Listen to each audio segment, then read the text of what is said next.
ગુરુની પૂજા અને ઉપાસના કરવાનો ખાસ દિવસ એટલે કે ગુરુ પૂર્ણિમા। અષાઢ શુક્લ પૂનમના રોજ ગુરુ પૂર્ણિમાનો પર્વ ઉજવવામાં આવશે। ગુરુ પૂર્ણિમાના દિવસે કેટલાક ચોક્કસ કાર્યો કરવાથી તમારી કુંડળીના ગુરુના દોષ દૂર થઈ શકે છે, જેનાથી તમારા જીવનની તમામ સમસ્યાઓ પણ દૂર થશે। એટલું જ નહીં, આ કામ કરવાથી તમને ક્યારેય ગરીબાઈ જોવી કે ભોગવવી નહીં પડે અને આર્થિક ગરીબાઈ જોવી કે ભોગવવી નહીં પડે અને આર્થિક સમસ્યાનું પણ સમાધાન આવશે। જ્યોતિષ વિશેષજ્ઞો કહે છે કે ગુરુ પૂર્ણિમાના અવસર પર જે લોકો આ 7 કામ કરે છે તેમની કુંડળીમાં ગુરુ મજબૂત થાય છે, તેમને વેપાર અને નોકરીમાં સફળતા પ્રાપ્ત થાય છે। 1. ગુરુ પૂર્ણિમાના દિવસે ઘરના વડીલ અને માતા પિતાનો આશીર્વાદ લેવો જોઈએ। 2.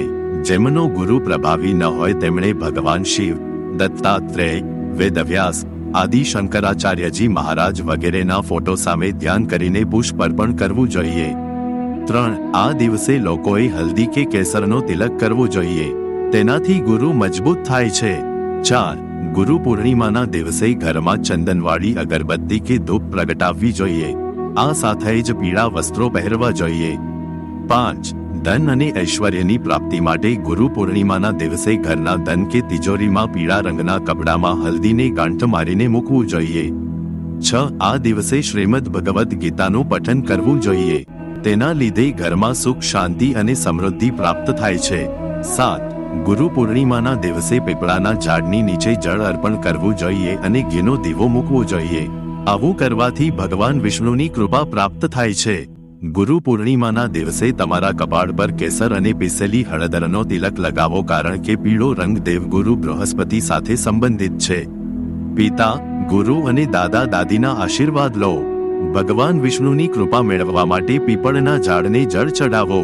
આ દિવસે તમે નકલો, પુસ્તકો અને સ્ટેશનરી ખરીદી શકો છો, કારણ કે આ વસ્તુઓ ગુરુ ગ્રહ સાથે સંબંધિત છે। ગુરુ પૂર્ણિમાના દિવસે ભગવાન લક્ષ્મીનારાયણની પૂજા કરવામાં આવે છે અને આ દિવસે લક્ષ્મીનારાયણ મંદિરમાં જઈને કાપેલું નારિયેળ ચડાવવું જોઈએ। એવું માનવામાં આવે છે કે ગુરુ પૂર્ણિમાના દિવસે આમ કરવાથી રોકાયેલ કામ પૂર્ણ થાય છે। જો તમને મહેનત કરવા છતાં પણ નોકરી ધંધામાં પ્રગતિ ન થઈ રહી હોય તો ગુરુ પૂર્ણિમાના દિવસે પ્રસાદ તરીકે પીળા રંગની મીઠાઈઓ વહેંચવી જોઈએ। આ ઉપાયો કરવાથી નોકરીમાં પ્રગતિ થશે, સાથે જ પ્રગતિના ઘણા નવા રસ્તા પણ મળશે। જો તમે જીવનમાં આર્થિક સંકટનો સામનો કરી રહ્યા છો તો ગુરુ પૂર્ણિમાના દિવસે ગરીબ અને જરૂરિયાતમંદ લોકોને પીળા રંગના અનાજનું દાન કરવું જોઈએ। જો તમને મહેનત કરવા છતાં પણ નોકરી ધંધામાં પ્રગતિ ન થઈ રહી હોય તો ગુરુ પૂર્ણિમાના દિવસે પ્રસાદ તરીકે પીળા રંગની મીઠાઈઓ વહેંચવી જોઈએ। આ ઉપાયો કરવાથી નોકરીમાં પ્રગતિ થશે, સાથે જ પ્રગતિના ઘણા નવા રસ્તા પણ મળશે। જો કોઈ વ્યક્તિની કુંડળીમાં ગુરુ દોષ હોય તો તેણે ગુરુ પૂર્ણિમાના દિવસે ભગવાન લક્ષ્મીનારાયણની પૂજા કરવી જોઈએ। આ સિવાય આ દિવસે કરવાથી પણ શુભ ફળ મળે છે।